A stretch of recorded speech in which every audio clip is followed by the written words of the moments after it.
Bueno, sí, perdón, estaba viendo que la grabación puede estar corriendo para poder compartir este material también con ustedes.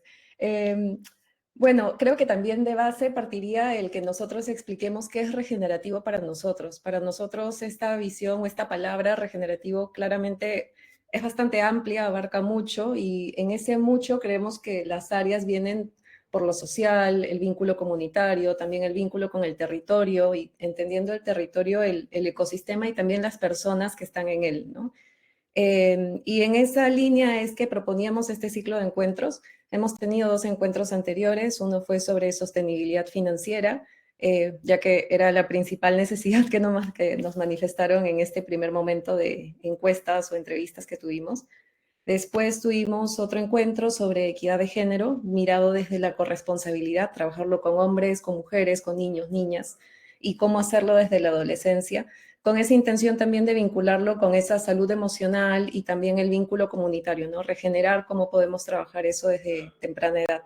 Y ahora, como decía al inicio, creíamos ya necesario que tocara la parte ambiental, porque muchas de las actividades que hacemos o las hacemos en interiores o a lo que estamos apostando es en pro de este vínculo más sólido, hacerlas en exteriores para también sentir esa conexión con el entorno, ¿no? Una conexión más activa, si lo decimos de alguna manera.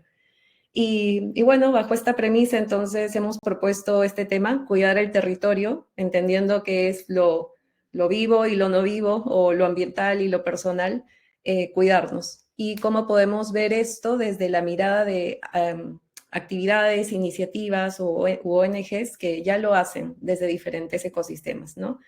Entonces, tenemos tres de montaña y tres de costa, un mix que justo creemos que se combina bastante bien. Y bueno, para presentarlos un poco también a quienes están acompañándonos como panelistas o para poder aprender de sus experiencias, tenemos primero desde 7A, que es una ONG en Cusco. Están Jorge y Diana, nos están acompañando ahí junto a Leo. Después también en montaña, en Perú, tenemos a Víctor. Víctor es de una ONG que se está formando, se está consolidando, llamada Mountain Protectors. Ellos trabajan en la protección de ecosistemas de montaña con campañas de limpieza y también con campañas de educación en torno a temas relacionados de montañismo. Y por el lado de montaña, pero ahora de Chile, también nos acompañan desde Club Millantu, Francisca e Ignacio. Y ya les veo, hola. Y ahora por el lado de Costa tenemos también dos proyectos que son de Chile y uno de Perú. Comenzando con los de Chile están Evelyn Quesada, que ella es de Semillas de Mar. Hacen igual esta conexión a través de habilidades acuáticas básicas con un público de infancias. Eh, y tenemos otro proyecto que ya quizás no va desde la actividad humana en el ambiente, sino desde cómo contemplar el ambiente y quizás cuidarlo a través de rescatar ciertos, ¿cómo decirlo?, recursos que normalmente están contaminando, pero los transforman. Y con eso está Romina Silva, ella es de Proyecto Gas. Y ya finalmente tenemos a Henry, que como decía Luis al inicio, él es cofundador de Waves, también para dar nuestra semillita en torno a cómo lo vemos nosotros desde nuestro lado, ¿no? Y nada, la intención también para entender cómo sería este encuentro es más que nada un diálogo, una conversación. La intención es conversarlo entre todos, reflexionar entre todos, por ahí inspirarnos, plantearnos dudas. No solamente están quienes he mencionado ahorita, pero también hay personas que se han unido para poder escuchar, que quizás están aprendiendo o emprendiendo sus propias iniciativas. Entonces, esto les podría servir de una buena base, ¿no? Como para poder tener una ruta de cómo actuar. Y bien, entonces les propongo primero comenzar desde la parte conceptual, ¿no? Reflexionar qué es lo que entendemos por naturaleza. Muchas veces creo que o pueden haber dos polos, dos extremos, ¿no? Una que es verlo como la naturaleza es un recurso, que quizás es lo que tradicionalmente hemos aprendido, versus la naturaleza como un todo en el que nosotros también somos naturaleza, ¿no? Y la naturaleza en ese sentido viene a ser un vínculo que podemos terminar forjando con ella, ¿no? Eh, no sé, quizás si alguno de ustedes puede comenzar primero comentándonos eso, ¿no? ¿cómo creen que nosotros podemos tener esa primera conexión con la naturaleza o quizás desde la experiencia propia? ¿Cómo han podido ustedes cambiar ese paradigma de manera tal que los ha llevado a tomar las acciones que ahora realizan?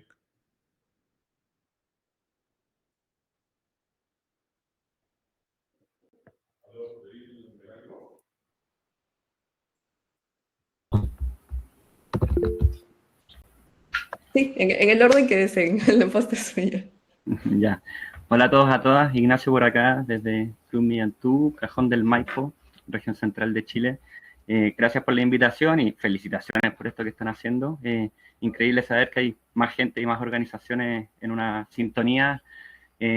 Así que nos sentimos acompañados y afortunados de poder estar acá. Reconozco que la pregunta con la que abre me es compleja. Es como, ¿desde dónde lo agarro? Porque,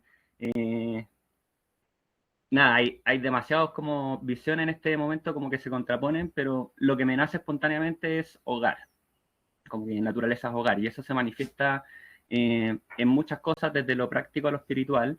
Esta visión que tenemos de pertenecer a un todo, ¿no es cierto?, de que hay interrelaciones, de que dependemos de la naturaleza, ¿no es cierto?, para comer, para hidratarnos, etcétera.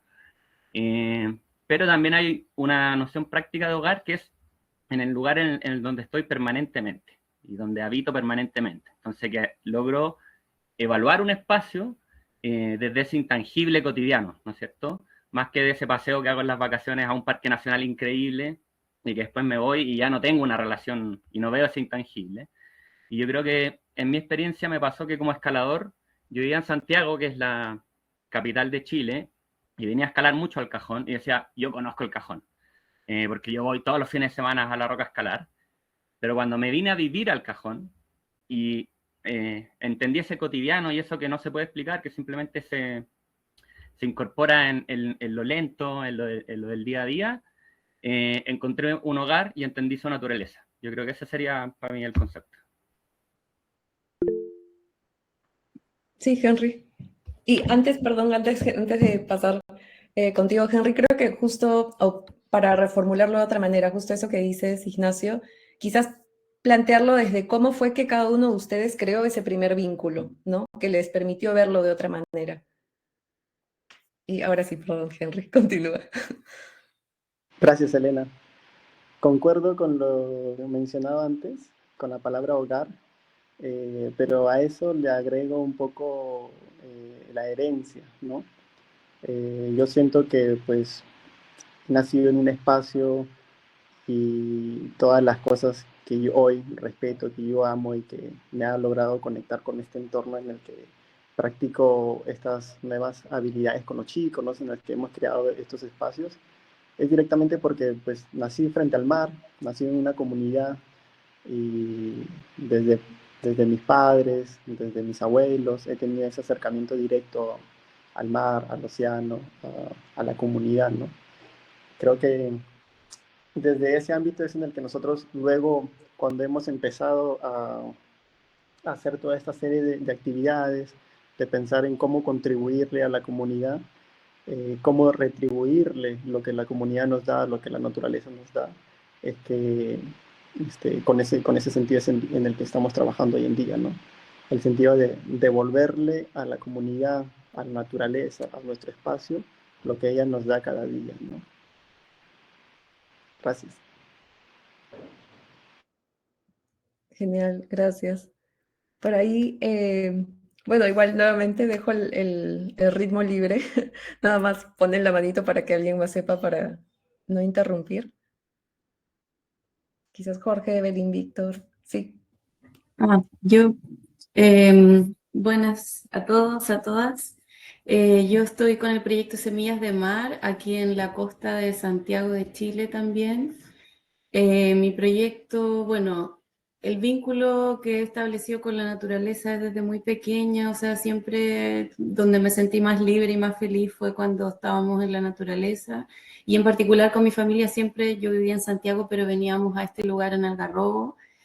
Y yo tomé la decisión, estudié kinesiología y en un momento dije, bueno, yo quiero vivir en la naturaleza, entonces tomé la decisión de ser una kinesióloga rural y como que empecé a armar toda mi carrera en lugares rurales y en sectores conectados con la naturaleza. Y ahora estos últimos años muy conectada, viviendo ya en la playa, etcétera, y con estudios de investigación en el océano, empecé a generar esta idea de que en Chile tenemos una gran costa Pacífico, pero es muy poco lo que las personas realmente se vinculan con el océano. O sea, hay mucha gente que vive en la playa, pero que nunca va a la playa, o que entra muy poco al mar porque es muy frío, por ejemplo. Entonces acá tenemos la barrera de la temperatura. Entonces, fui desarrollando esta iniciativa pensando en, uno, que el frío no sea una barrera, y además el Pacífico en Chile es muy engañador. Aquí nos siembran el miedo al mar porque han habido muchos accidentes.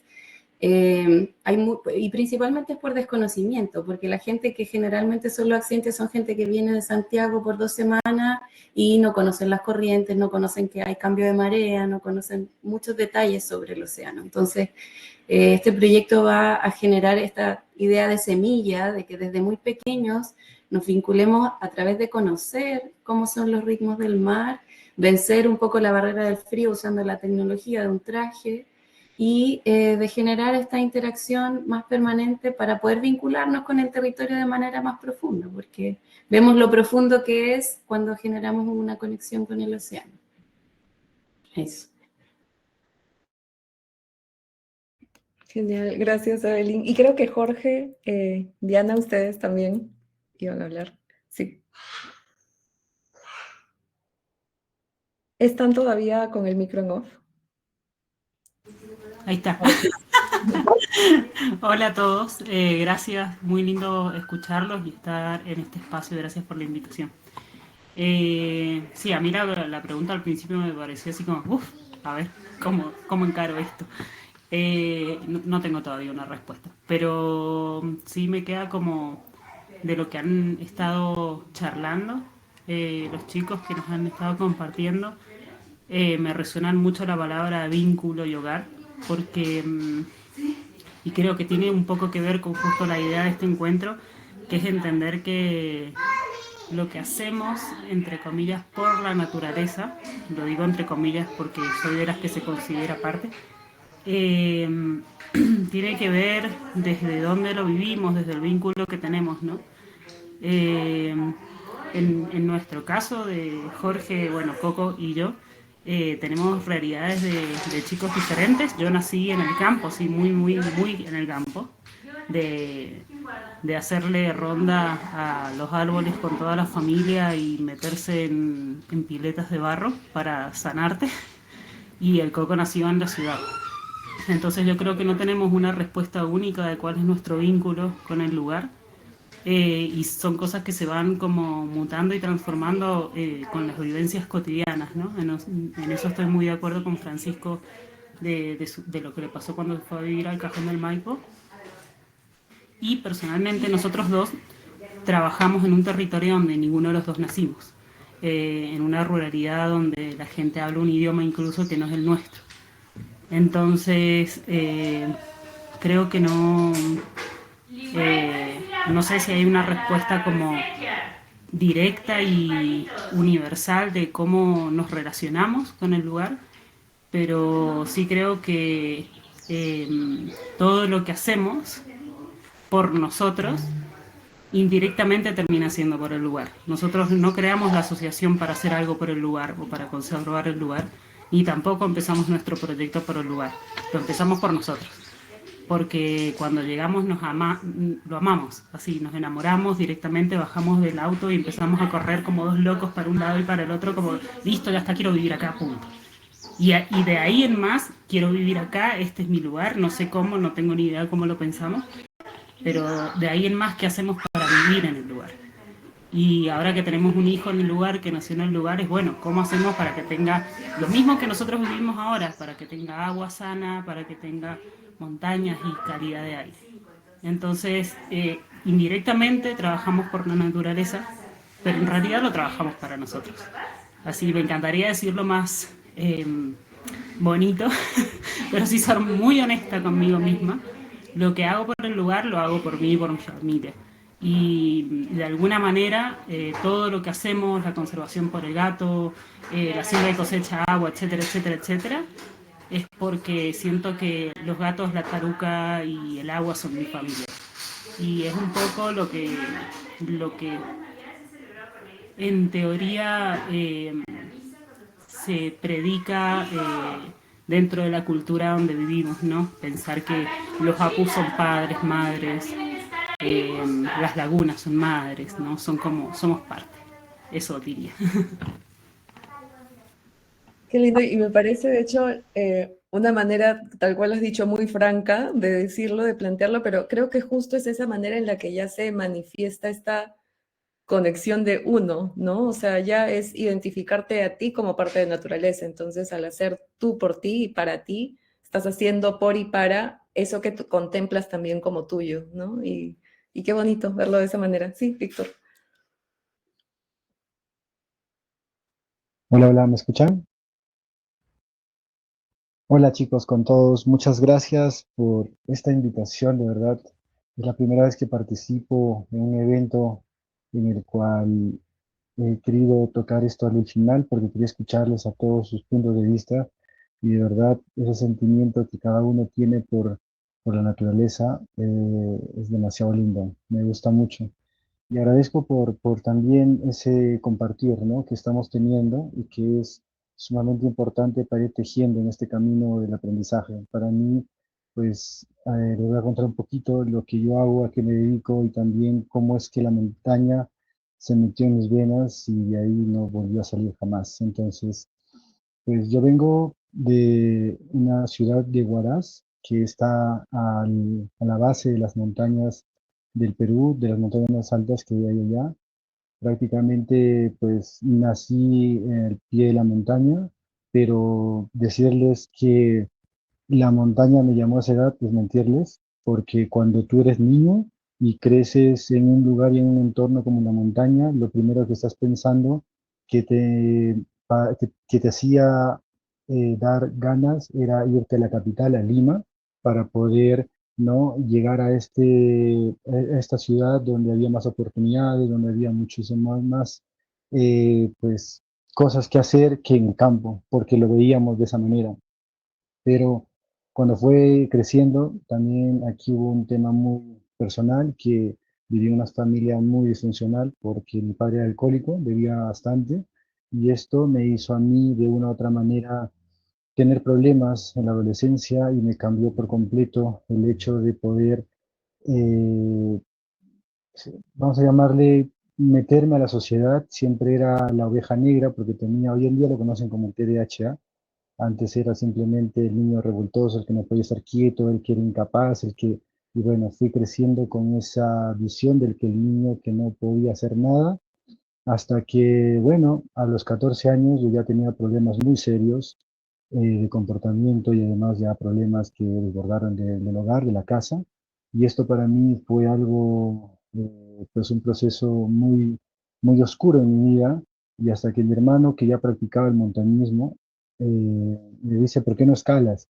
Y yo le digo, ¿escalar? ¿Qué es escalar? Le digo, o sea, me dice, pero si ni siquiera sabes, ¿por qué no lo pruebas, no? Porque veo que está cerrado. Y bueno, vamos a escalar. Y empecé a escalar la primera vez, tenía 14 años, y empecé a subir, ¿no? Y en ese momento, seguramente les ha pasado a los que ya escalan aquí, o a todos, creo, cuando estás escalando y te caes y te quieres a volver a agarrar, ¿cierto? Y pasó un flash en mi cabeza y dije, wow, qué increíble. O sea, casi me caigo y me he agarrado, es porque mi vida es importante. Entonces, ¿qué estoy haciendo? La estoy destruyendo por completo porque simplemente no sé manejar mis emociones. Y ahí empezó un viaje muy profundo y adentrar a ver qué había atrás de esas paredes de roca, qué había detrás de esas montañas, ¿no? Y ahí sentí ese llamado muy fuerte. Yo no sé si en este lugar, en esta reunión, creen en Dios, Krishna, Bob Marley, en lo que quieran creer. En mí en ese momento era simplemente, pues Dios, le pedí que por favor no me dejara y que simplemente le dedicaba toda mi vida a esto y ahí volteé y estaba en la montaña. Y ahí fue un enamoramiento profundo del lugar, de mi tierra, y empecé a ver todo ese viaje espiritual con ella y fue tan transparente como eso. Entonces, poco a poco me fui metiendo y al final de cuentas todo lo que me hicieron aquellas veces cuando era un niño problema, ese niño que no podía estar quieto y tal, todas esas cosas empezaron a aflorar positivamente en las montañas porque nunca se me acaba la energía, ¿no? Y empecé a subir rápido de grado, empecé a escalar y empecé a subir montañas como si fuera algo tan natural por lo que yo estaba ahí. Entonces me di cuenta que en ese momento tal vez la docencia y tal vez el aprendizaje en mi ciudad, en mi pueblo, no había como un viaje que todavía se podía tener ese conocimiento que hoy en día tenemos, ¿no? Con los niños que tal vez no tienen ese, vamos a llamarle, ese lado de que hoy en día, por ejemplo, mi hijo tiene esta condición también, y yo lo puedo entender muy bien, y hoy en día los maestros de educación han ido cambiando y evolucionando. Y me alegra bastante porque ya no son mal vistos, sino que simplemente tienen otro tipo de educación.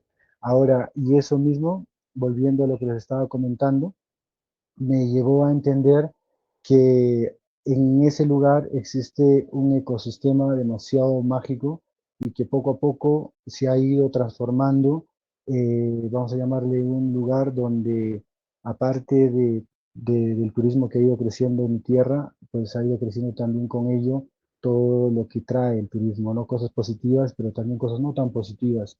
Y en esto fue el viaje de entender en los 25 años que ya transcurrieron, que esto ha ido acumulándose bastante. Y lo mismo que cuando yo estaba haciendo mi guía montaña, porque me eduqué para ser guía, vivo de la montaña y me abrió muchas puertas esta profesión y he estado en diferentes partes del mundo escalando y esto también me ha mostrado que si no hay una planificación estructurada en todo este viaje, pues simplemente se va destruyendo, ¿no? Entonces, venía trabajando con niños, enseñándoles a escalar, etcétera, pero también quería hacer algo por la montaña y hasta no fue nada más que hace 2 años atrás que hubo unas quemas muy grandes en la Cordillera Blanca y cuando tú estás fuera de casa y no puedes hacer nada, la impotencia de ver cómo se quema tu casa, tus animales y sentir que todo ese viaje que has conectado con la montaña es tan fuerte y dije, no, esto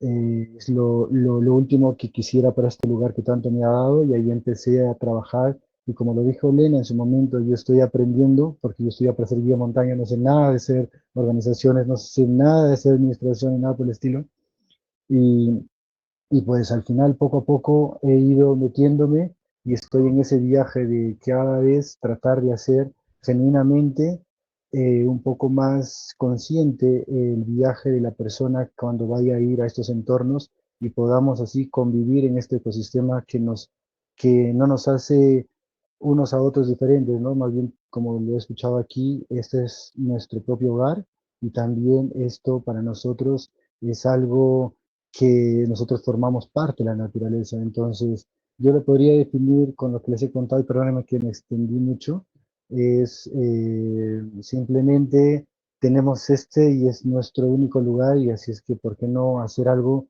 para que podamos disfrutar y convivir bien nada más? Gracias. No, gracias, Víctor. Y, y bueno, o sea, mientras iban hablando iba apuntando algunas palabras claves sueltas y nada, si las leo son naturaleza, hogar, herencia, vínculo, nosotros. Y con esto último que ha dicho Víctor, creo que también espacio para conexión y autoidentificación inclusive, ¿no? A veces uno es, cuando, cuando se piensa a sí mismo en quién es, tal vez es quién es cuando está solo consigo mismo, ¿no? Y la naturaleza de alguna manera es ese medio para poder explorar y ver cómo te sientes, ¿no? En ese contacto vacío, pero también completo. Eh, y bueno, entonces eso termina que emanando cuidado, libertad, esa reconexión. Y cuando aterricé la pregunta de nuevo de esta manera, pensaba en una pregunta que nos hicieron en el formulario de registro, que era cómo poder plantear esa conexión, ¿no? Y también lo pienso en cada uno de nosotros, adultos, ya ha pasado por todo este proceso, diferentes eventos que lo ha llevado a conectar de una u otra manera, pero ¿cómo plantear esa conexión, por ejemplo, a un adulto que no necesariamente ha pasado por esas mismas experiencias? ¿Cómo propiciar ese encuentro? Y también cómo propiciarlo de manera diferente con los niños, las niñas, adolescentes, ¿no? Porque esa experiencia quizás, y ahora mientras, Diana, mientras veía a Leo, también pensaba como, wow, qué bonito para él que va a tener desde el momento cero ya eso como normal, ¿no? El desarrollarse en naturaleza y ese cuidado y ese cariño como su base versus alguien de ciudad que puede que vaya, como decía Ignacio, de manera recreativa a conocer el espacio natural, pero no realmente lo conoce. Entonces, creo que si se plantea desde la infancia, puede ser desde propiciar esa experiencia directa, ¿no? Pero ¿cómo se propicia entonces en la adultez? ¿Cómo podríamos propiciarlo en la adultez? No sé. Hola, hola, por acá la Romy de Evolutive, o sea, de GAS. Bueno, nosotros nos dedicamos al plástico, y hay plástico, mucho plástico en montaña, y después podríamos hacer una conversación profunda sobre eso en específico. Nosotros tenemos una escuelita de surf que nace de la mano, nace este proyecto que tiene que ver con el reciclaje. Entonces, volviendo al tema anterior, que es como por qué con la naturaleza, cómo cuidar el ambiente, como yo como directora, por ejemplo, del proyecto, siento que tengo una conexión muy profunda, pero sí, como decía Evelyn, vivimos en un borde costero que es frío, que de alguna manera te aleja del mar, y también por esta cultura que hace que de alguna manera visitemos muy poco, y somos muy de verano, y el invierno es como dentro de hogar. Entonces, ¿cómo podemos hacer que la gente dé vuelta la mirada al océano y le dé el valor a la flora, a la fauna que existe? Es volviendo al punto cero. Por ejemplo, que los niños, acá comenzamos con las clases de surf, que los niños tomaran su tabla, ¿cierto? Bajaran a la playa, pero llegamos a un punto, y siempre observando, que no se lograba esa conexión. La distracción era el surf, la distracción era la tabla. Entonces dijimos, no, tenemos que ir a lo más simple, bajar a la playa a meter las patitas al agua. Incluso hasta con los adultos, bajar a la playa a dibujar la playa, bajar a la playa a oler el océano. Y de esa manera logramos que la gente lograra ver la naturaleza, porque no la veían. Había un objetivo que es pararte sobre una tabla de surf, todo eso, pero no hay, y yo creo que pasa ahora con todos los surfistas del planeta, que tenemos ese distractor tan grande que es el surf, pero no logramos ver lo más importante, que es la flora y fauna costera, y esta problemática a la que nosotros decidimos abarcar, que es el plástico que ya está llegando desde todos lados. Entonces, como para cerrar, nuestro enfoque tiene que ver con restaurar, con revitalizar, para hacer posible que no empeoren estos ambientes que todas las personas que están acá quieren preservar y cuidar. Gracias, Romy. Y qué lindo. O sea, sí, es cierto, ¿no? A veces en el deporte o en hacer alguna actividad de naturaleza puede que se llegue a ese punto, ¿no? Y creo que hay también una cuestión de balance, ¿no? Como lo has dicho, el hacer la actividad puede que esté complejizando y creando una situación para que nuestro foco se vaya en cumplir ese objetivo, cumplir esa maniobra, esa ruta, y perdemos de vista lo simple y lo básico, ¿no? Y entonces ahí es cuando la propuesta puede ser: ve a tal lugar a oler, ve a tocar, ve a ver, ¿no? Y sí, les doy primero Diana o Jorge, Coco, y después Francisca o Ignacio.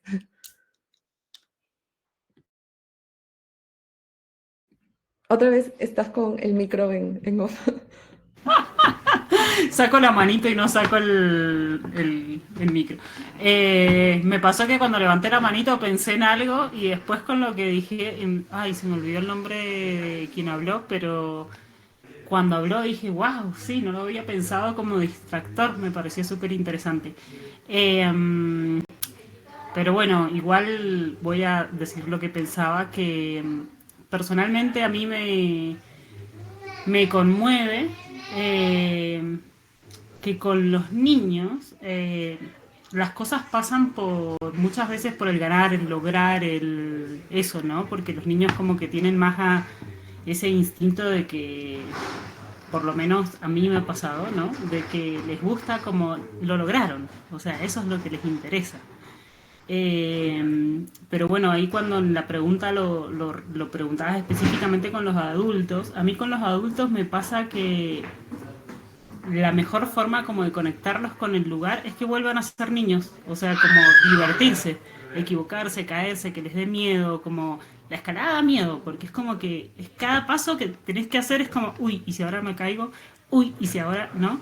Y nosotros aparte de Vitumarca es alto, entonces cuando llevas a alguien nuevo a como caminar en altura y se va quedando sin aire en el medio y va, es complicado.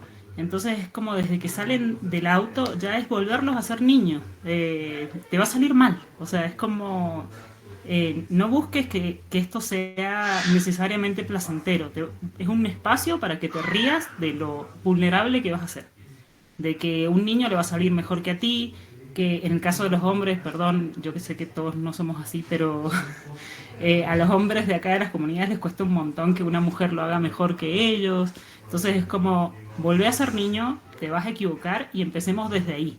Y cuando vuelven a ser niños como a esa vulnerabilidad, empiezan a disfrutar un poquito más de donde están. Porque es como, bueno, me fue mal, así que me siento, me como algo rico y disfruto abajo mientras los demás se divierten, ¿me entiendes? Una cosa así. Bueno, eso me pasa, que es como por ahí vincularlos más con su niñez.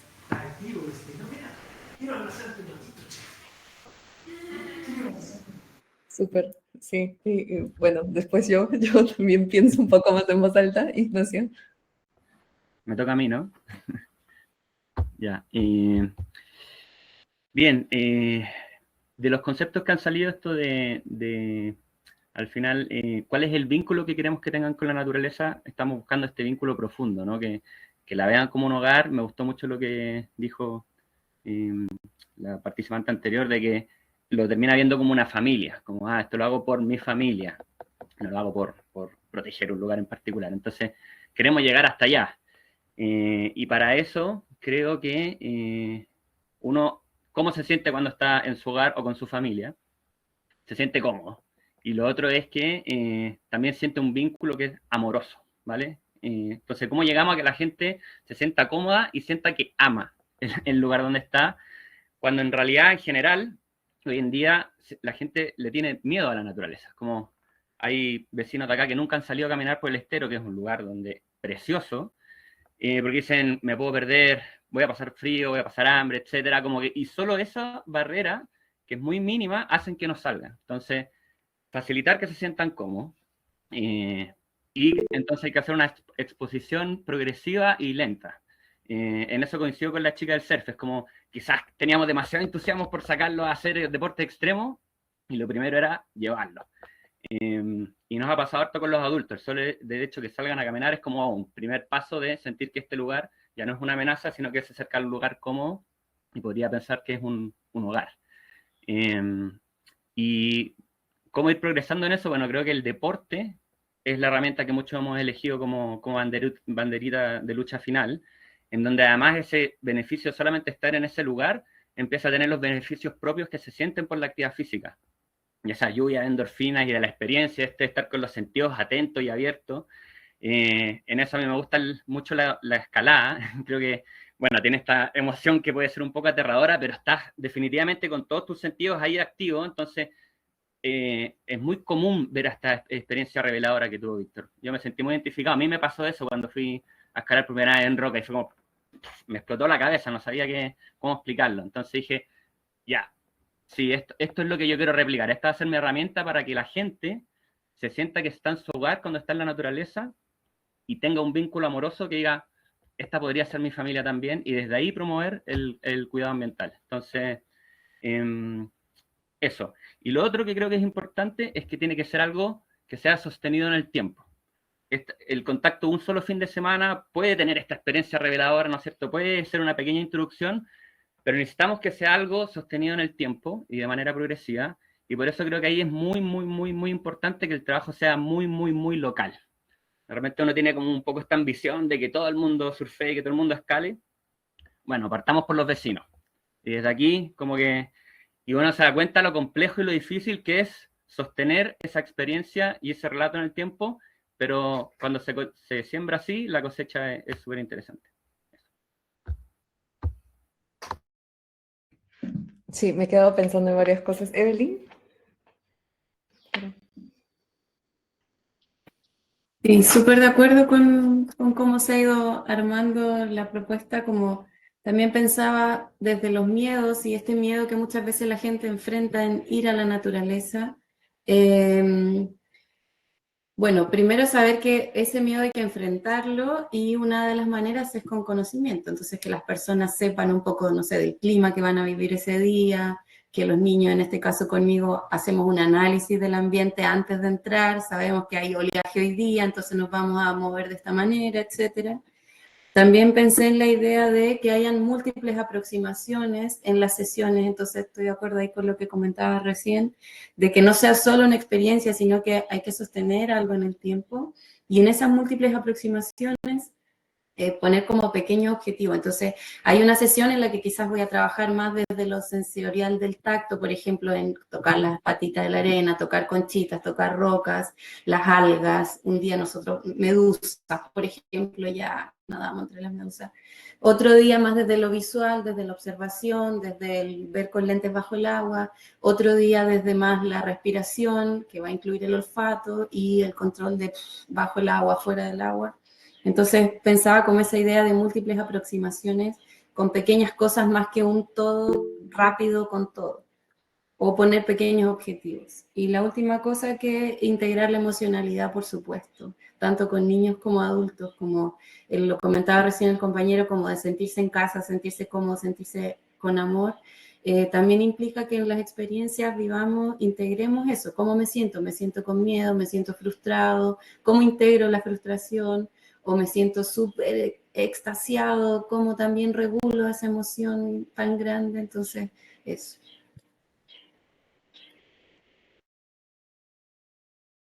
Claro, es como explorar el entorno también desde tus diferentes estadios, ¿no? Que lo exploramos de manera diferente. No exploro un mismo entorno cuando estoy, eh, no sé, de cabizbajo, que cuando estoy súper extasiada. Y entonces ahí te permite esa vinculación, como cuando es con una persona, ¿no? Tienes un amigo, una amiga, una persona cercana, ese vínculo se va forjando en la medida en la que también te va conociendo y la vas conociendo en estos diferentes estadios personales, ¿no? Sí, perdón, Víctor, continúa. Gracias, Elena. Mira, les voy a contar una experiencia que tuve, más tal vez de decir algo desde mi punto de vista, sino es algo que me pasó.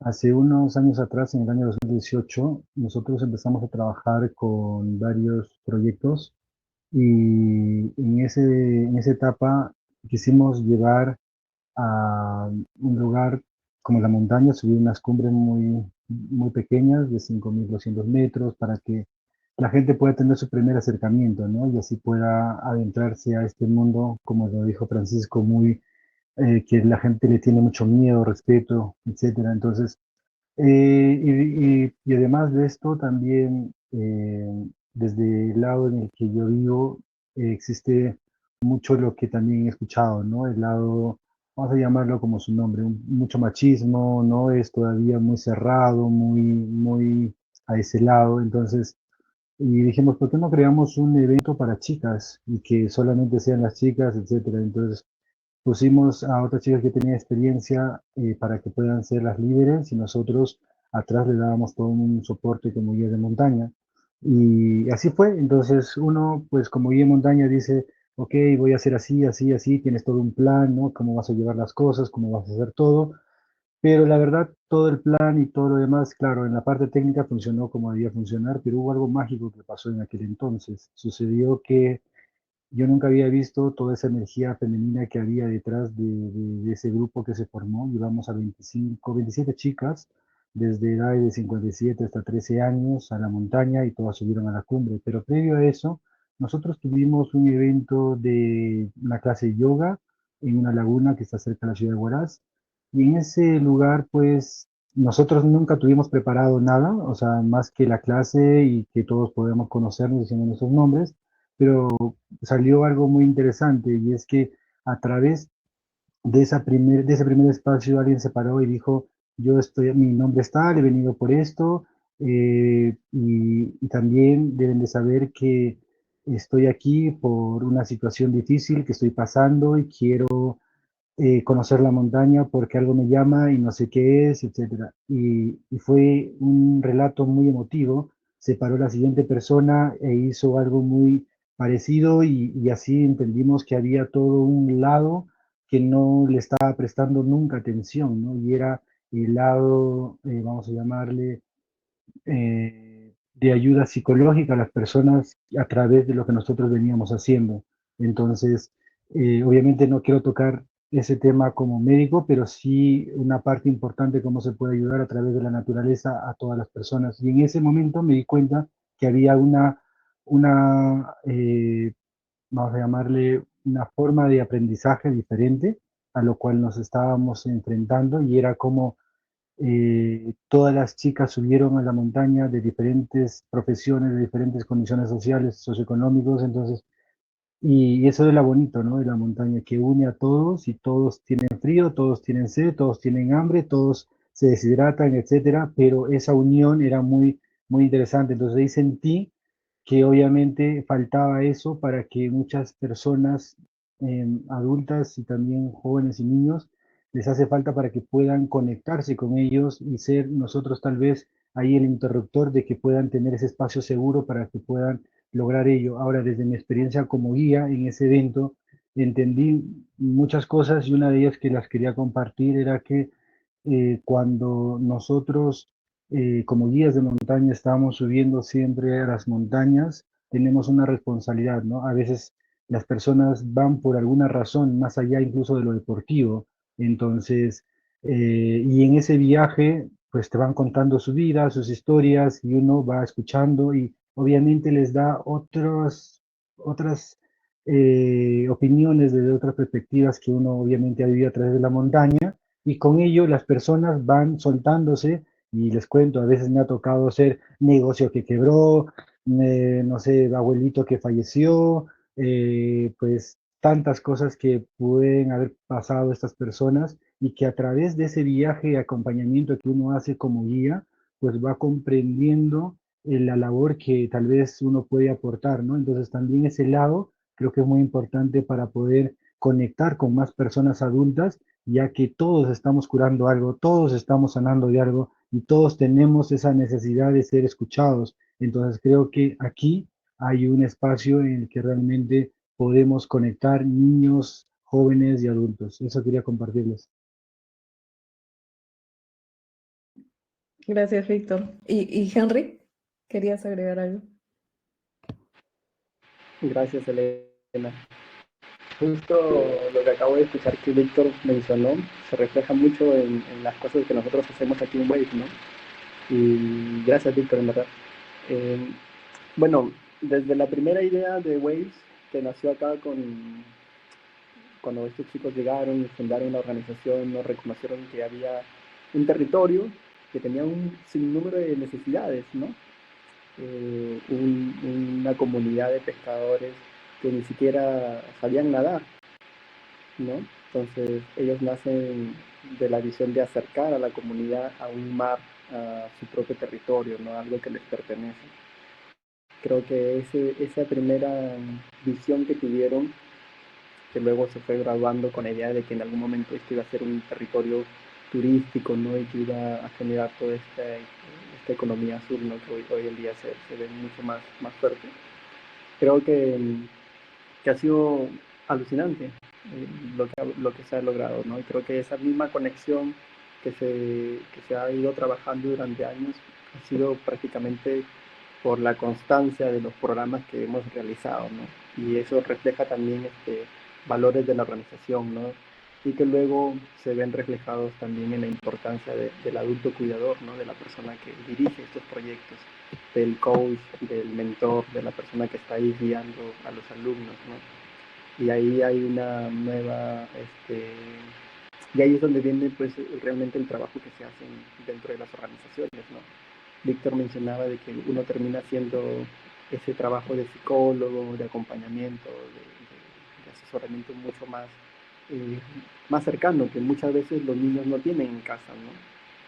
Los niños, como siempre repito a mi equipo, no vienen de dos espacios que no justamente les presentan las estructuras saludables, ¿no? Que es el colegio y la casa. En la casa hay muchas necesidades y los niños terminan llenándose de estrés, de problemas, y no terminan siendo niños, ¿no? Terminan más bien asumiendo roles mucho más grandes, como cocinando, como yendo a trabajar.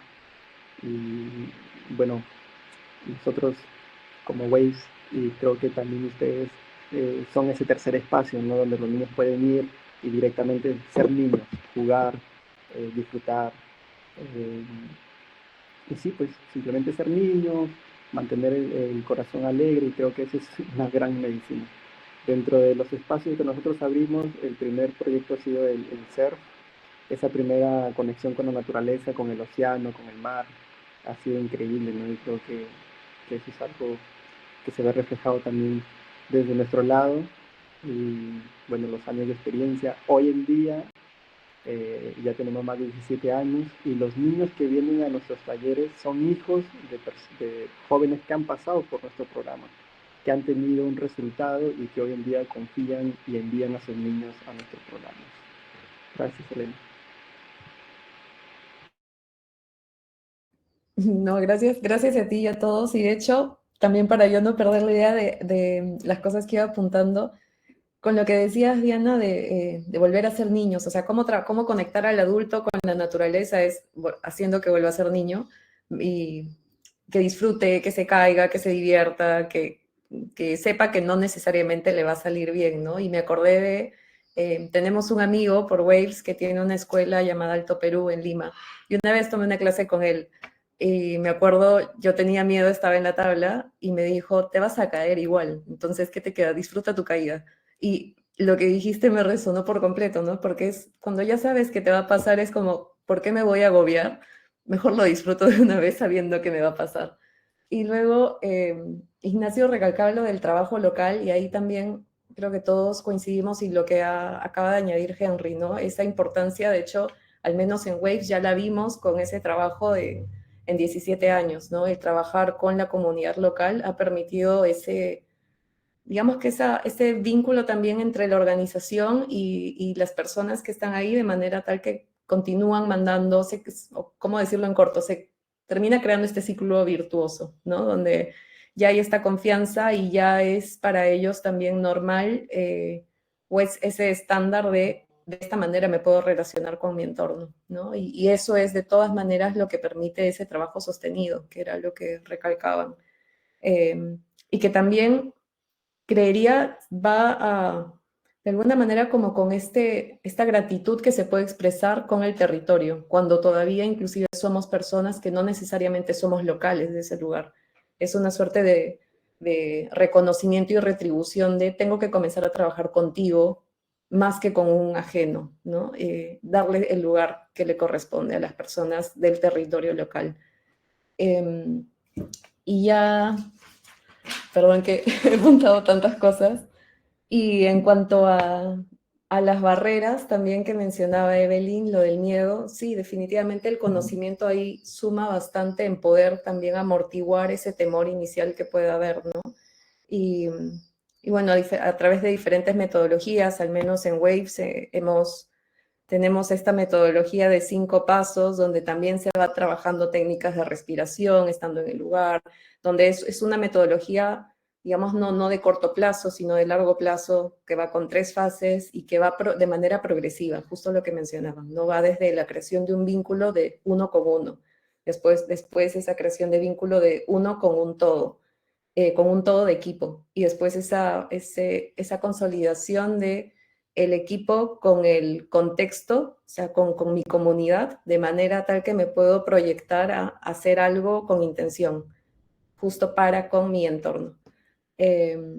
Y bueno, un poco resumo esas ideas que también yo me había ido acumulando. Y aquí quería hacer una pausa porque por ahí puede que quienes están escuchándonos tengan también otras actividades, otras percepciones, dudas. Entonces también, por favor, normal, levantan la manito y las pueden decir para todos y así vamos compartiendo. De hecho, creo que Isa, nos estabas preguntando algo por el mensaje, por el chat, si quieres decirlo por el micro o si no, lo leo yo.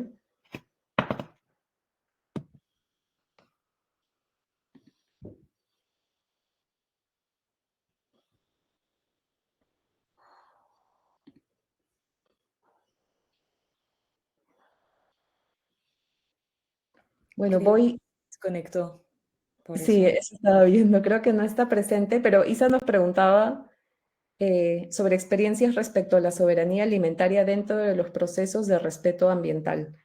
Entiendo esto sobre todo cuando se trabaja en contexto, apuntaría más que a contexto costero, a contexto de montaña, ¿no? Por la ruralidad, la fertilidad que puede haber y el trabajo de las personas, digamos que la actividad económica de las personas que se encuentran en esos lugares suele estar ligado a la agricultura, a la ganadería, ¿no?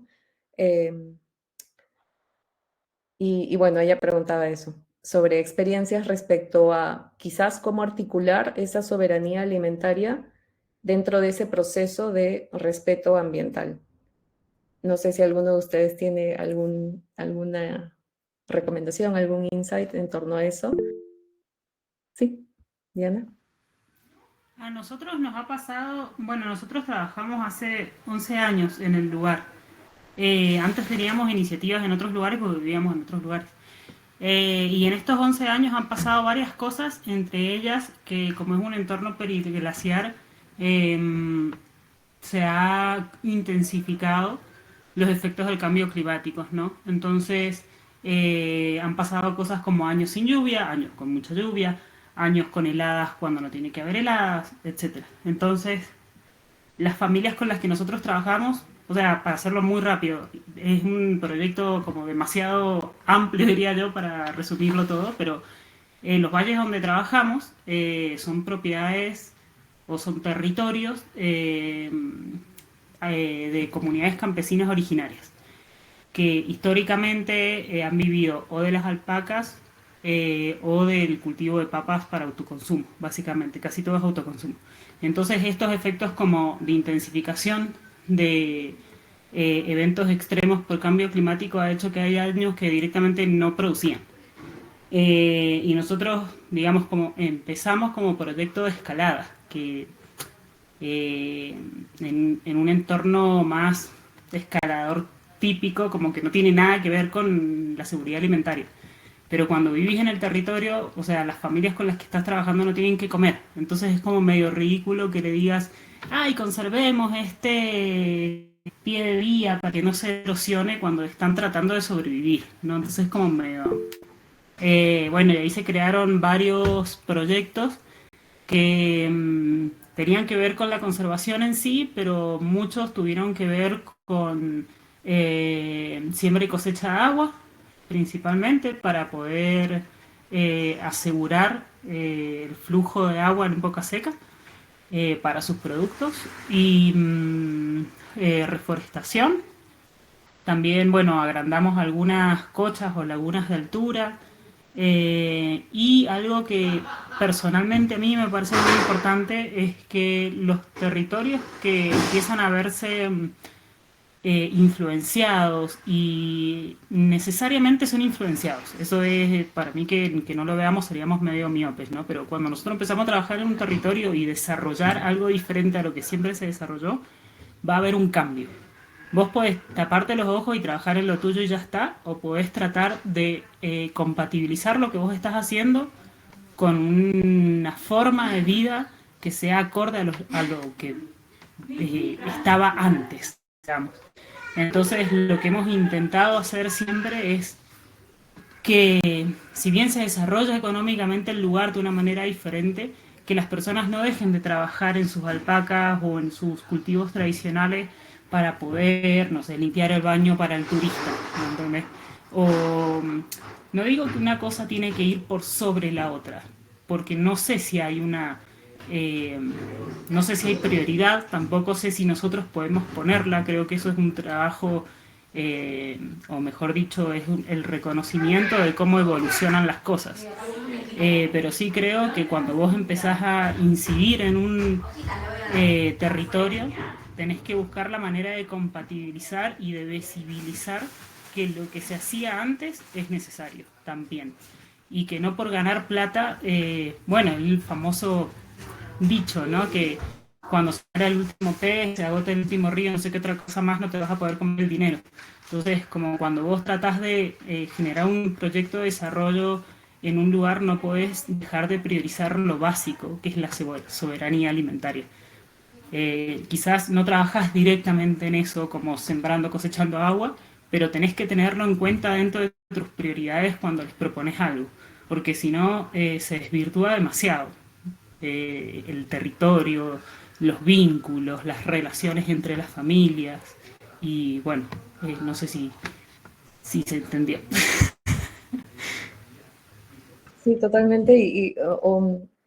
Ha sumado, creo que ha sumado bastante y veía un poco las reacciones de todos y todos estábamos, sí, sí, porque sí es un balance de, sí, venimos con una propuesta, nosotros con ganas de a la manera en la que personalmente cada uno haya podido vincular con ese espacio, con ese territorio, con esa actividad, pero eso no debe no tiene por qué estar por encima de las necesidades propias y anteriores a nuestra presencia en ese lugar, ¿no? O sea, hay ese balance de tener que tomar en cuenta cuáles son, quizás partir desde cuáles son esas otras actividades económicas que están presentes, ¿no? Cuáles son esas necesidades locales que para ellos son importantes y ver de qué manera no eliminar una, eliminar otra, sino coexistir, pero eso, coexistir y no solo existir, sino en el está la importancia.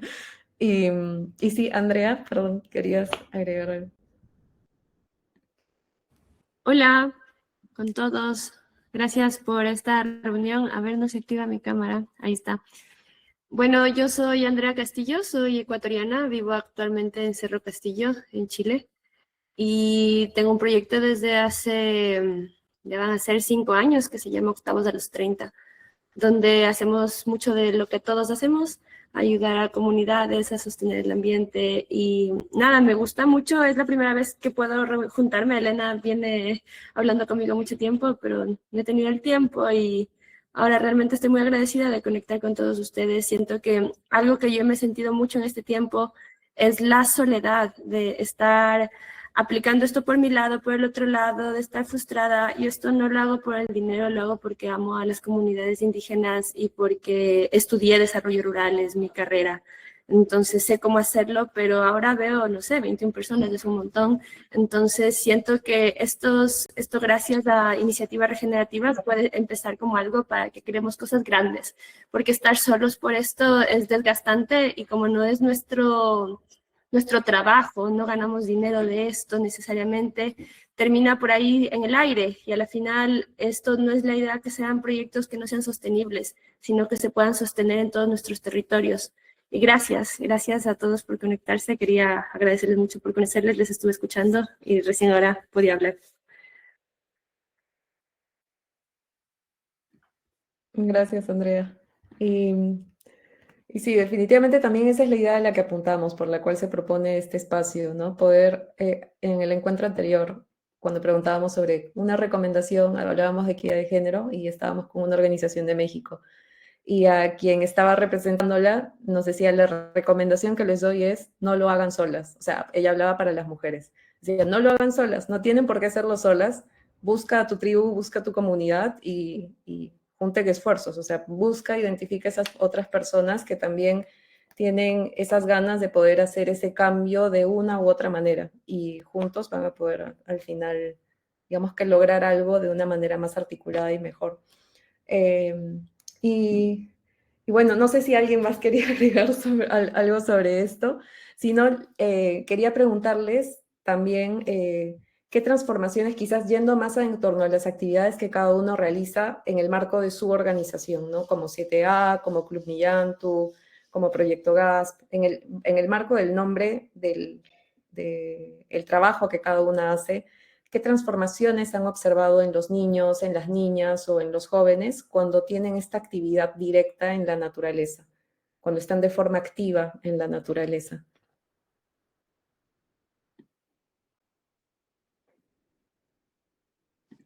Hola, por acá Romy, del proyecto GASP. Bueno, principalmente como este proyecto de plástico, ¿cierto? Está ligado a una escuela de surf, porque ojalá todas las escuelas de surf del mundo lo hicieran. Y estamos también aquí para poder ir apoyando esas instancias. Primero, uno tiene que analizar, y no hemos dado el tiempo de analizar cada familia, cada niño, cuál es el contexto, cómo viene alegre, viene triste, y desde esa plataforma hacer que el niño al momento de entrar al agua, por ejemplo, genere esta conexión. Si se logra generar un amor por el medio, por el borde costero, por el medio ambiente, de alguna manera genera esta responsabilidad. Entonces, ¿cómo lo hacemos con los chicos acá? El limpiar la playa no está dentro de mi panorama si yo voy al mar. No está dentro de mi responsabilidad. Entonces, ¿cómo lo hicimos nosotros para que esta limpieza de playa fuera un hábito y fuera una responsabilidad de todos? Primero a través del papel, de un documento, algo objetivo. Lo comentamos también ahí en la charla que estuvimos en Huanchaco, que literalmente, como no había un amor profundo al momento de que tú quieres hacer un contacto con la naturaleza, no hay cuidado. Yo voy a algo que es rápido, por ejemplo, o escalar no es que sea rápido, pero voy, regreso a mi casa y me olvido.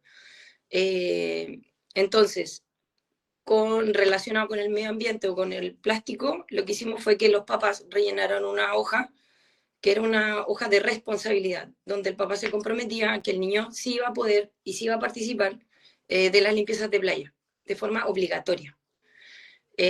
Al principio obviamente no causó mucho, no fue muy bien recibido, podríamos decir, pero logramos generar el hábito y decir, ya sabéis que esta escuela me obligan a limpiar la limpieza, me obligan a hacer una limpieza de playa, y esta no. Entonces la gente decía como, ya, ¿a cuál me voy? Y nos pasó harto que hartas personas se fueron como para otras escuelas donde solamente era surf, y los que se quedaron fueron entendiendo de a poquito que necesitamos ser responsables nosotros de lo que sucede en la playa. Entonces, desde ahí dijimos ya, empezamos a hacer esta recolección de los residuos y todo eso, pero no podía quedar ahí, entonces tenemos un contenedor donde está todo el proceso. Entonces, en el momento en que nosotros hacemos una limpieza de playa, esas mismas personas hacen todo el proceso del reciclaje. Y ha ido mutando, se ha ido transformando, pero ha ido de la mano del mar con el cuidado, pero el cuidado desde la responsabilidad, desde casi la obligación, porque si no es así, es muy difícil que el enamoramiento vaya, el plástico nos está ganando, ya todos sabemos, está ganando la batalla, podríamos decir. Entonces, si no lo hacemos de esa forma, ¿cómo le damos este equilibrio? ¿Qué es más importante? Generar este amor, que ojalá fuera natural, ¿cierto?, de los niños y de los adultos, o lo hacemos obligatorio para que el plástico no nos gane.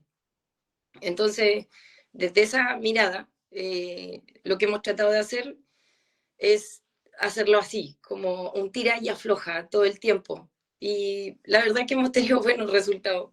El proyecto, el taller es visitado por colegios, universidades, empresas que de alguna manera no tienen ni idea del reciclaje o de la problemática del plástico, y hay un interés. Y eso ha cambiado objetivamente y cuantificablemente en los últimos 2 años hemos pasado de 10 personas a 1000 en una visita en visitas al taller de manera anual.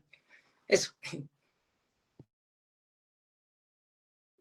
Gracias, Romy. ¿Y sí, Ignacio? Sí.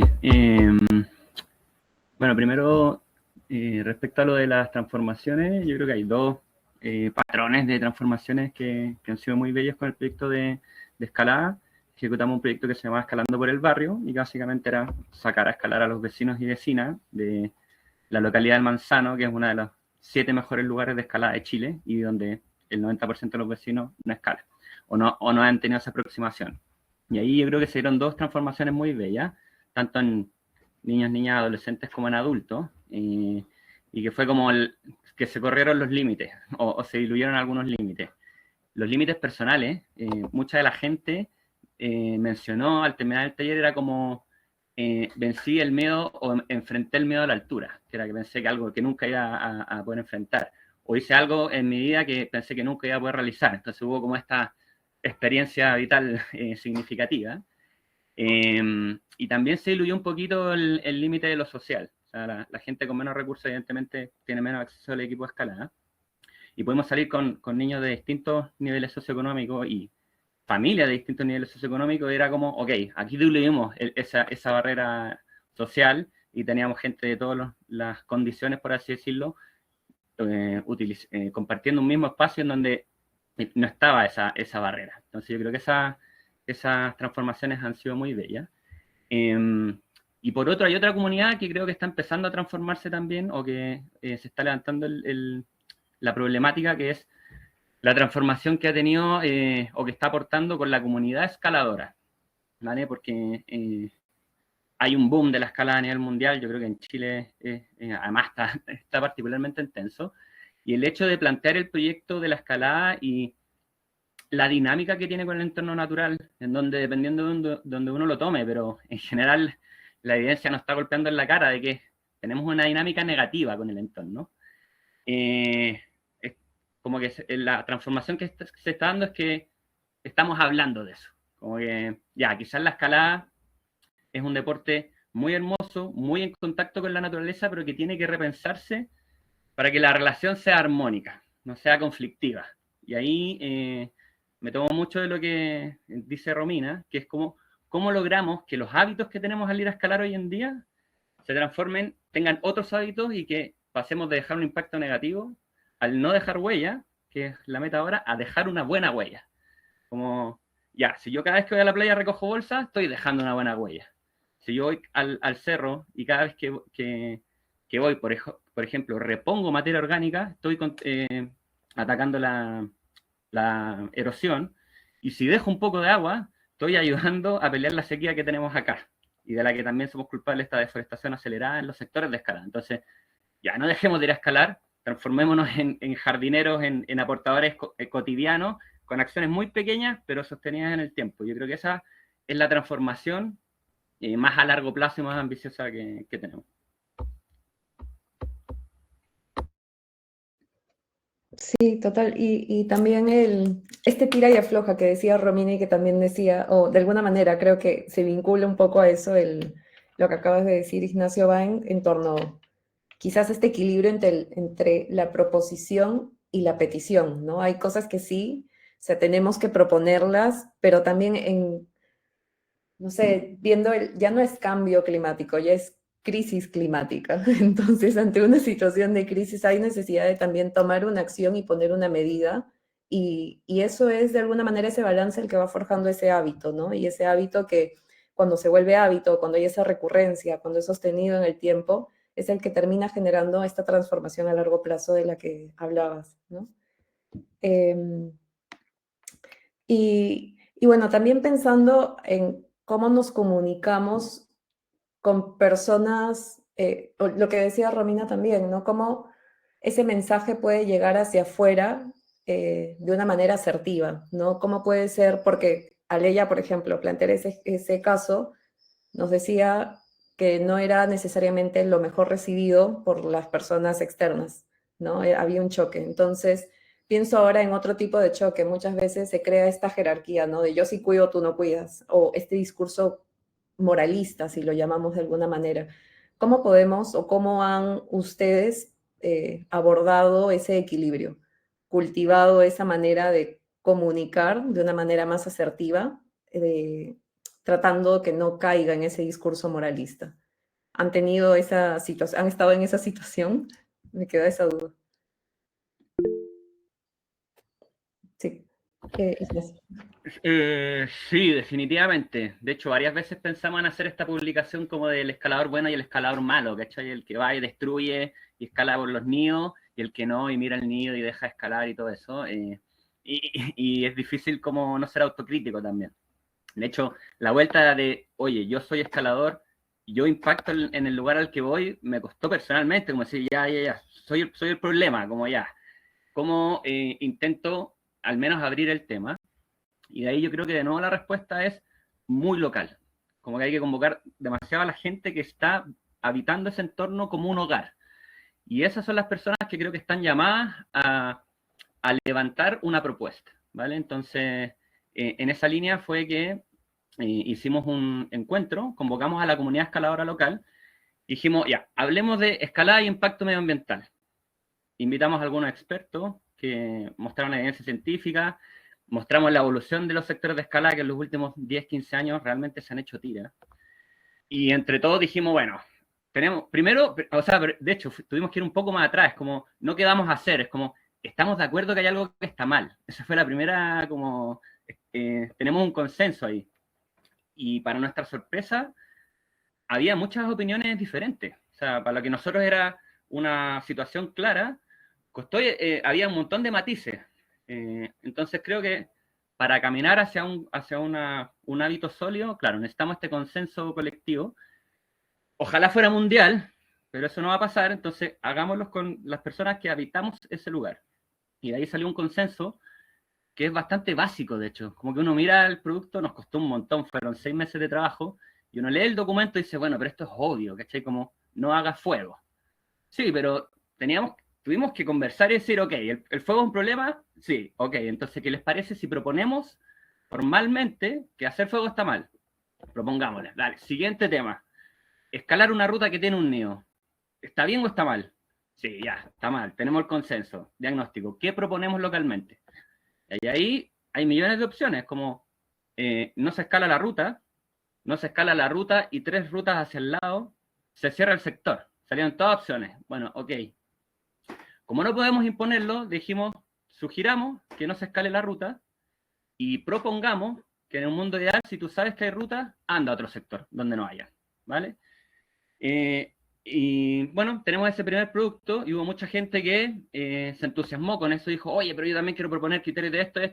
Ok, tenemos a la comunidad hablando del tema y llegando a consenso, así que ya tenemos el desafío de que el próximo año hagamos el segundo consenso local y ya hablemos de lo que construimos en el primero y el agregado de cómo se instala una chapa, qué cosas tengo que pensar antes de ir a poner una chapa, tengo o no quiero hablar con los dueños, que siguen pareciendo cosas obvias, pero bueno, ya la gente sabe que cuando venga a escalar el manzano, la comunidad local tiene una propuesta y dice, ok, acá en verdad los locales dicen que escalar una ruta con nudo en verdad no debería ser, y ahí le dejamos la decisión a la persona que si hace eco o no de esa propuesta.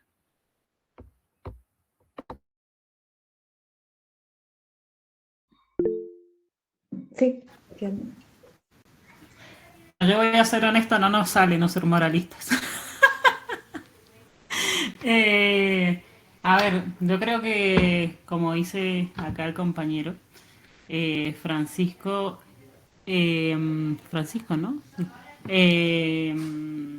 Es muy local. Todo. Las formas en las que se relacionan, si hay comunidad, no hay comunidad local, si la comunidad local se lleva bien como para llegar a acuerdos, si tenés capacidad de convocarlos, y infinidad de diversidad, ¿no? En nuestro caso, como les había dicho recién, esta es como nuestro tercer lugar de desarrollo, digamos, como asociación. El primer lugar de desarrollo era muy cercano a la ciudad y pasaban cosas muy parecidas a las que pasan en el Cajón del Maipo en Chile. Yo, toda mi familia es chilena, entonces conozco más o menos la situación. Y de hecho ya hay lugares que se cerraron en el primer lugar que abrimos. Por más que tuviéramos el consenso de las comunidades originarias y demás, no se logró porque la comunidad escaladora no logró tener un consenso cuando nosotros nos fuimos del lugar, digamos. El segundo lugar sigue siendo un lugar de escalada, pero pasó que fue muy impuesto de afuera, porque nosotros no vivíamos ahí. Entonces desarrollamos el lugar, pero al nosotros dejar de ir continuamente todos los fines de semana, todas las semanas, el lugar se deterioró y la comunidad local, de nuevo, no llegó a construir algo cuando nos fuimos nosotros. Entonces nuestro tercer intento, que es Pitumarca, donde vivimos, fue como que nosotros ya teníamos estas dos experiencias de vos podés proponer que vayan al lugar de cierta manera, que no lleven perros, que sean amables con las personas, que vayan a ciertos horarios, que no griten, que no tengan música, que dejen pasar al pastor. Puedes proponer un montón de cosas, pero si vos no estás ahí y pones reglas claras que construyan una identidad del lugar por mucho tiempo, se va a ir a la miércoles. Entonces, como que nuestra tercer intento, que es donde vivimos ahora en Pitumarca, la verdad es que hemos sido súper, si se quiere, como, sí, moralistas y súper estrictos con cosas, como no se puede esto, no se puede esto, no se puede esto. Y si no te gusta, te tenés que ir del parque. Obviamente que esas reglas se construyeron con la comunidad dueña del territorio, pero son reglas. O sea, no se puede hacer fuego si no es en este lugar, no se puede ir de esta manera y poner baños en todos los pies de vías, y sigue siendo hasta el día de hoy un gran trabajo por parte nuestra y de los dueños del territorio, pero es la única forma en la que podemos como mantener en el tiempo un lugar saludable. Y yo diría que quizás más saludable que cuando ya llegamos en ciertas cosas, porque se ha puesto en debate con la comunidad local el uso del fuego, no sé, deteriorar o no deteriorar ciertas cosas, hacer baños o no hacer baños. Entonces creo que sí, es como, a diferencia de Chile, en Perú la comunidad escaladora es chiquitísima, somos muy poquitos. Y eso hace que no haya como una construcción conjunta de una idea a dónde querés ir. A veces las personas que desarrollamos somos 5 personas en todo el país, y bueno, estoy diciéndolo entre comillas, ¿no? Pero no somos 5, pero bueno, toca poner reglas así como que, porque no hay con qué consensuarlas tampoco. Entonces sí, caímos en el moralismo. Pero está bien, creo también, porque esto de que todo es muy local, ¿no? Todo depende de ese contexto específico en el que cada uno va desarrollando una actividad. Y, pero me parece súper buena esa ruta que has planteado, Ignacio, primero como materia local, después esta exploración o generación de consenso colectivo con las personas locales. De ahí la propuesta colectiva de manera colaborativa también, ¿no? Y después brindar información de manera objetiva para finalmente lo que decías también, Diana, que, o sea, es la parte quizás a la que más ponen énfasis ustedes, lo de oficializar, ¿no? Es algo oficial y ya es rígido. Esto no es movible, y el respaldo está en todo ese paso previo de que sea formado, forjado y aceptado de manera colectiva y colaborativa, ¿no? Y sí, te paso la postdata.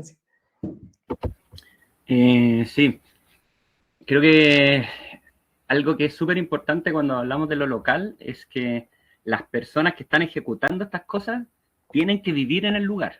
Creo que eso hace una diferencia brutal, porque no solamente es una buena idea, es un proyecto como vital, existencial lo que uno está desarrollando, y lo estás haciendo en tu casa, que es donde tienes este vínculo amoroso. Entonces, y genera además todas esas cosas que no se pueden programar, que sales a caminar a la calle y conoces al vecino, que saluda a la persona del comercio, todo eso también podríamos decirlo, es parte del trabajo local, que no se puede hacer si uno viene de afuera, ¿ya? Entonces, creo que es una condición que genera una diferencia muy importante en la sostenibilidad en el tiempo.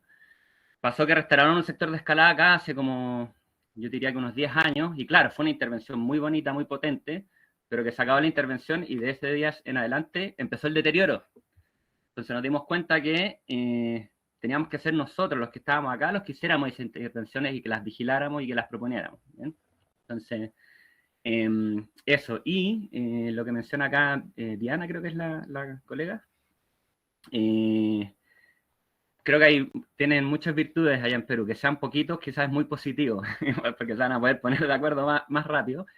Y nada, lo que no podemos hacer acá es imponer, porque lamentablemente la mayoría de los territorios son privados. Entonces, de hecho hay un conflicto ahí no resuelto, que es un elefante blanco en la habitación, que en verdad nosotros entramos a territorios privados no habilitados formalmente, regularmente. Entonces, nos encantaría llegar a eso, a llegar a un área protegida formal, a unas reglas formales, que en el fondo el que no las cumple tiene que salir del lugar. Pero estamos en esa transición. Creo que ahora la mejor propuesta que podemos hacer es este consenso voluntario público, lograr generar esa propuesta pública. Eso. Gracias. Y de hecho, el tiempo se nos está quedando cortísimo.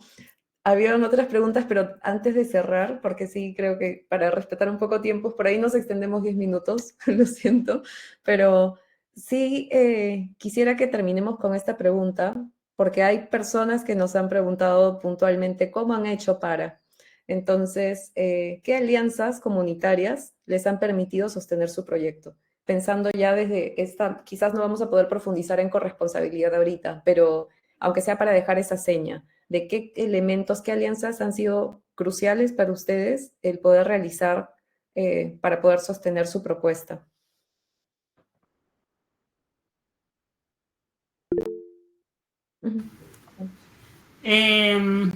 Yo creo que ahí otra vez es muy local, o sea, yo antes trabajaba en Acceso Panam y me acuerdo que cuando nos hacen esta pregunta es como si yo, que vivo en Perú, digo algo en Argentina, en Colombia, en Chile no sirve, porque es muy diferente, ¿no? Pero particularmente en Perú, y yo creo que es Víctor por ahí entender más, porque también es territorio montañoso, me refiero.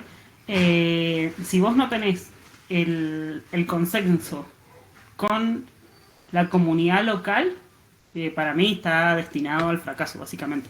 Porque en Perú la mayor parte de los territorios montañosos son propiedad de comunidades campesinas originarias. Pero no es solo por la propiedad, sino también es por lo que se le propone. Porque hay proyectos en territorios comunales donde vos le decís, mira, yo voy a hacer este proyecto, voy a sacar plata y te voy a dar este porcentaje a vos, y a la comunidad le conviene.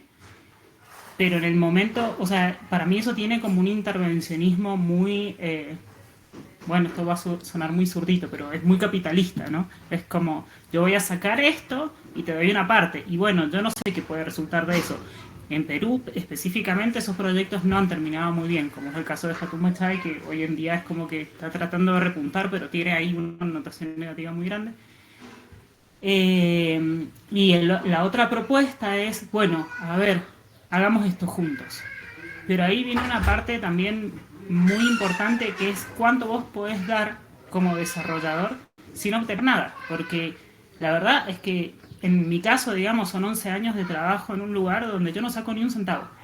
Y además de no sacar dinero, te genera una carga emocional gigante. Porque termina siendo como un hijo que estás criando, donde pones un montón de reglas que la mayoría de los escaladores no quiere respetar, porque es más lindo ir al aire libre y hacer lo que vos querés, básicamente.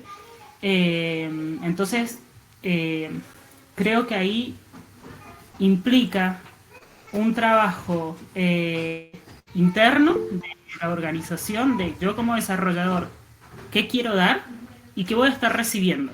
Porque probablemente cosas así, flores todo el tiempo, no vas a encontrar.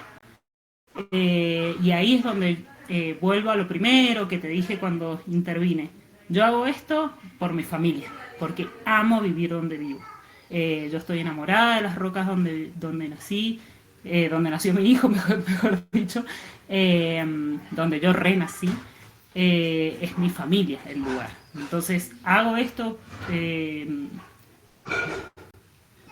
y creo que el proyecto prospera simplemente porque después de como cada bajón, después de una discusión con alguien que no quiso cumplir, con bla, bla, bla, bla, sigue estando el amor que tenés por tu familia, que por más que no sea igual y que probablemente vas a tener encontronazos todo el tiempo, el amor por el lugar y la familia está. Entonces, personalmente creo que como todo lo que se hace en un entorno y un territorio propio, tiene que nacer desde el amor, desde el vínculo profundo por el lugar y querer hacer que ese lugar donde vos nacés y creces sea mejor. Para mí es eso. Y va a tener muchas formas estructuradas diferentes. Y en estructurada, en este caso, es convenio, o sea, para los que preguntan en general quieren como algo concreto, nosotros hacemos convenio escrito y firmado, con tiempos, poner muy claro qué gana cada uno y cuáles son las responsabilidades de cada uno. Y eso para mí es para que se perpetúe en el tiempo. Eso es como lo concreto, digamos.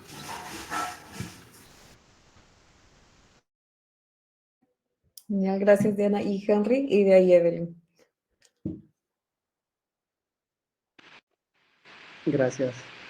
No, de hecho que las alianzas son súper importantísimas, ¿no? Para poder mantener nuestro trabajo aquí, ¿no? Nosotros, el tiempo nos ha permitido poder tener alianzas con el colegio para poder desarrollar nuestros talleres, por ejemplo, el taller de inglés dentro del mismo espacio educativo, ¿no? Y hemos tenido alianzas con organizaciones que han nacido de la misma organización Waves, ¿no? Participantes que han venido como voluntarios, que han visto nuevas necesidades en la organización y que han abierto ellos sus propias iniciativas, ¿no? Y que hoy en día en alianza podemos trabajar proyectos para el bien de la comunidad, ¿no? Hemos también desarrollado alianzas con, con los hoteles, con los negocios que están cerca en la misma comunidad, ¿no? Con los que podemos generar eventos para poder mantener nuestros proyectos en la línea, ¿no? Entonces, son estrategias directamente que nos permiten mantener nuestros espacios, mantener nuestros talleres en el tiempo, ¿no? Lo otro también que puedo agregar ahí es directamente el equipo, ¿no? Waves hoy en día cuenta con un equipo local. Nuestros profesores son personas que, bueno, ya viven en Loguitos por más de 10 años, más de 20 años. Bueno, con Luis, que es la persona con la que comparto el directorio de Waves, somos nacidos en Loguitos, somos personas que conocemos la comunidad y creo que tenemos ese amor por la comunidad, por devolverle a la comunidad lo que ésta nos ha dado y la que nos está dando hasta ahora, ¿no? Pienso que esas son cosas bien estratégicas, ¿no? Tener un equipo local, tener conexiones con negocios locales, con las instituciones locales, la municipalidad, ¿no? Que muchas veces el trabajo con ellos no es tan fácil, pero son muy básicos, ¿no? Son muy esenciales para poder mantener nuestros programas en el tiempo, ¿no? Eso puedo agregar de parte de ellos. Gracias. Gracias, Henry. ¿Y Evelyn? Sí, es similar a lo que comenta Henry, porque nosotros comenzamos con la alianza con una escuela. Entonces, eso facilitó mucho el hecho de ya como que un grupo de familias estuviera presente. Después también la alianza importante fue con el Club de Yates, como de la localidad, que es una institución privada bien cerrada. Entonces, el hecho que ellos nos hayan como abierto las puertas desde una institución privada también permitió sostenerlo en el tiempo. Y claro, actualmente, como también decía Henry, estamos como en el vínculo con el municipio, como creando ese lazo que es súper difícil o como que también ha sido como un proceso lento, pero va ahí caminando. Entonces, claro, creo que también vincularse con el municipio va a abrir al final a la larga la panorámica del taller o de lo que está funcionando o de la propuesta que estamos haciendo. Eso. Bueno, gracias. Gracias a todos. No sé si alguien más quiere agregar o tiene algún comentario para cerrar, algo adicional. Yo quería hablar sobre eso de las alianzas. Bueno, yo creo que para todos los que hacemos esto por nuestros ambientes, por el mar, la montaña, es mantener una alianza coherente, con el que hacemos, por ejemplo, la conexión, que hable el mismo idioma que nosotros, que ayude a que nuestro objetivo no se desvirtúe. A nosotros nos pasó mucho que alianzas que tenían que ver con tal vez empresas que querían verse verdes, con las limpiezas de playa ofrecían un montón, pero no tenía que ver con lo que nuestro objetivo final. Entonces, las alianzas pueden ser muchas y oportunidades. La alianza es como la oportunidad de poder visibilizar, de poder hacer que los proyectos o los objetivos de cada uno crezcan, pero mantener siempre la coherencia. Eso es súper importante para que logremos, tal vez a largo plazo y con mucho esfuerzo de todos, que la gente cuide la naturaleza. Esa es la importancia, yo creo, el objetivo final para todos, que la naturaleza recupere el espacio que ha perdido a lo largo de tanto tiempo.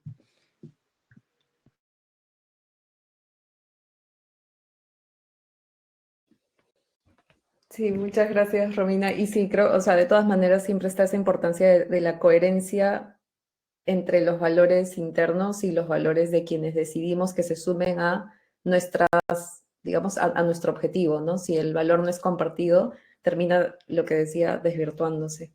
Y bueno, creo que con eso vamos a cerrar. Ahora sí, ya son casi 15 minutos de más, disculpen de nuevo, pero creo que de todas maneras todo lo que se ha compartido en esta hora y media, hora y 45, va a terminar siendo muy útil. Esto está siendo grabado y lo vamos a poder compartir también con quienes lo quieran ver después.